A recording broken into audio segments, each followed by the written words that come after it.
ओम नमो भगवते वासुदेवाय नमः। नमस्कार दोस्तों, आप सभी का मेरे चैनल में हार्दिक स्वागत है। दोस्तों, आज की वीडियो में हम जानेंगे अश्विन शुक्ल पक्ष पापंकुशा एकादशी व्रत का पारण कब और कैसे करना चाहिए। एकादशी तिथि भगवान विष्णु को समर्पित है और जितना ही महत्व एकादशी व्रत का है उतना ही महत्व एकादशी व्रत पारण का है। पारण व्रत को खोलने को कहते हैं, तो पारण भी सही अवधि में करना चाहिए और शुभ मुहूर्त में करना चाहिए। और पारण करते समय कुछ ऐसी चीज़ें हैं जिन्हें खाकर ही व्रत का पारण किया जाता है। दोस्तों, 2022 में पापंकुशा एकादशी का व्रत 6 अक्टूबर को रखा गया है। 6 अक्टूबर को गुरुवार है, तो गुरुवार होने के कारण पापंकुशा एकादशी का व्रत का महात्म्य और भी ज़्यादा बढ़ गया है। तो दोस्तों, आइए जानते हैं व्रत पारण से संबंधित कुछ बातें। दोस्तों, एकादशी के व्रत को समाप्त करने को पारण कहते हैं और एकादशी व्रत के अगले दिन सूर्योदय के बाद पारण किया जाता है। एकादशी व्रत का पारण द्वादशी तिथि समाप्त होने से पहले ही करना चाहिए। तो ऐसे में ये जानना बहुत ज़रूरी है कि द्वादशी तिथि कब से कब तक रहेगी, तो ये भी मैं आपको बताऊंगी। और अगर द्वादशी तिथि सूर्योदय से पहले ही समाप्त हो गई हो तो ऐसे में एकादशी व्रत का पारण सूर्योदय के बाद ही होता है। द्वादशी तिथि के भीतर पारण न करना पाप करने के समान होता है। धार्मिक मान्यताओं के अनुसार पाप रूपी हाथी को व्रत के पुण्य रूपी अंकुश से भेदने के कारण इस तिथि का नाम पापंकुशा एकादशी पड़ा और इस दिन मौन रहकर भगवान विष्णु की आराधना करने से शुभ फलों की प्राप्ति होती है। दोस्तों, इस दिन व्रत करने से पहले यानी दशमी के दिन गेहूं, उड़द, मूंग, चना, जौ, चावल और मसूर का सेवन नहीं करना चाहिए।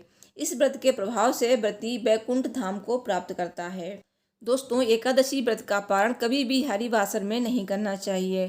तो द्वादशी तिथि की पहली 1/4 अवधि को हरिवासर कहा जाता है और हरिवासर समाप्त होने का इंतजार करना चाहिए और उसके बाद ही व्रत का पारण करना चाहिए, क्योंकि अगर आपने व्रत किया है तो ये व्रत के जो नियम है, पारण के नियम, इनको जरूर मानना चाहिए। दोस्तों, द्वादशी तिथि पे आप सूर्योदय से पहले उठें और जैसे ही आपने एकादशी के दिन भगवान विष्णु की विधिवत पूजा की है, उसी तरह से द्वादशी तिथि पे भी भगवान विष्णु की विधिवत पूजा अर्चना करें, उनको पंचामृत से स्नान कराएं, धूप दीप पीले फल फूल अर्पित करें, साथ ही मंत्रों का जाप करें और भगवान विष्णु की आरती अवश्य करें। दोस्तों, इसके बाद आप कुछ चीज़ों का दान भी कर सकते हैं, जो कि एकादशी व्रत के दिन या फिर व्रत पारण के समय आप दान अवश्य करें, जो बहुत ही शुभ होता है। जैसे कि आप इस दिन चने की दाल का दान कर सकते हैं, गुड़ का दान, जूते चप्पल का दान, और सबसे अच्छी बात है कि आप गरीबों को दान करें, ज़रूरतमंद लोगों को ज़रूरत की चीज़ों का दान करें। और आप ये दान मंदिर में भी कर सकते हैं। जैसे आपके आसपास कोई ब्राह्मण नहीं है तो ब्राह्मण आप मंदिर में जाकर पंडित जी को ये दे सकते हैं सामान। और अगर आपके आसपास कोई ज़रूरतमंद लोग हैं, गरीब लोग आ जाते हैं, कोई भिखारी आ जाता है, तो आप उनको भी ये दान कर सकते हैं। तो जो भी आप दान करना चाहते हैं उन सारी चीज़ों को आप भगवान विष्णु के समक्ष रखें और दान देने का संकल्प करें। इस तरह से किया हुआ दान हमें कई गुना फल प्रदान करता है और पापंकुशा एकादशी का व्रत करने से पापों से मुक्ति मिलती है। दोस्तों, आइए अब जानते हैं कि क्या खाकर हमें अपने व्रत का पारण करना चाहिए। तो पूजा करने के बाद आप अपने पारण का भोजन बना लें, तो भोजन में आप देसी घी का प्रयोग अवश्य करें और भोजन जो भी आप बना रहे हैं वो सात्विक होना चाहिए।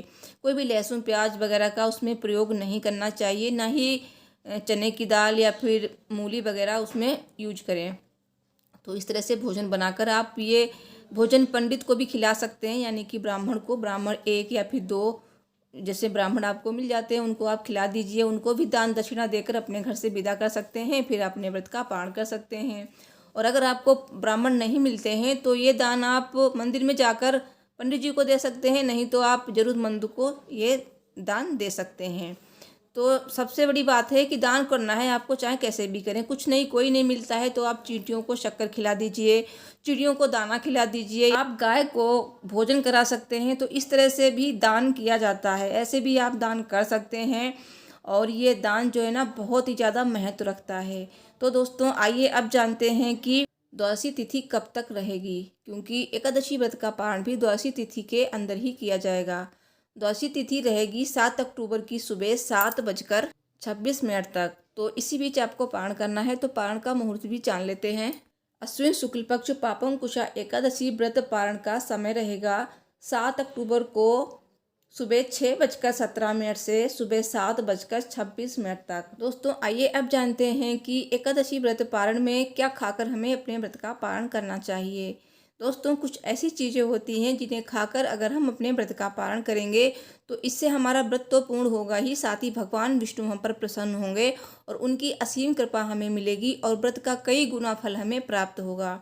वैसे तो हम कुछ भी खाकर व्रत का पारण कर लेते हैं, कुछ नहीं तो थोड़ा पानी ही पी लेते हैं, लेकिन एकादशी के व्रत में ऐसा नहीं है। तो शास्त्रों में कुछ ऐसे नियम बनाए गए हैं कि एकादशी व्रत में कुछ ऐसी चीज़ें हैं जिन्हें खाकर ही पारण करेंगे तो ही अच्छा रहेगा। जैसे कि भगवान विष्णु को तुलसी पत्र अति प्रिय है और भगवान विष्णु की पूजा तुलसी पत्र के बिना अधूरी मानी जाती है। तो कहते हैं कि तुलसी का एक छोटा सा पत्ता अपने मुख में रखकर भी आप एकादशी व्रत का पारण कर सकते हैं।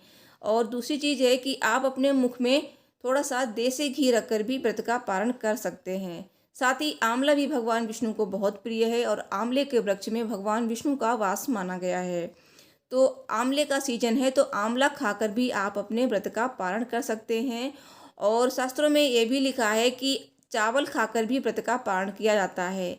दोस्तों एकादशी व्रत में तो चावल नहीं खाए जाते हैं, लेकिन एकादशी व्रत पारण में आप चावल खाकर भी पारण कर सकते हैं। तो आप चावल की खीर बना लीजिए। इस तरह से आप 1-2 चम्मच खीर खाकर उसके बाद आप कुछ भी खा सकते हैं। तो पारण में सबसे पहले आप इनमें से कुछ भी खा लीजिए, उसके बाद आप कुछ भी खा सकते हैं, लेकिन सात्विक ही आपको खाना खाना है। कोई भी तामसिक चीज़ नहीं खानी है, जैसे कि लहसुन प्याज और मूली बैंगन या फिर चने की दाल, इन सबको नहीं खाना है आपको पूरे दिन। साथ ही एक और बात है जो बहुत ही महत्वपूर्ण है, एकादशी व्रत का पारण कभी भी कांसे के बर्तन में नहीं करना चाहिए। दोस्तों वीडियो को लाइक कीजिए, चैनल को सब्सक्राइब करके कमेंट बॉक्स में जय श्री हरि विष्णु जी लिखना ना भूलें।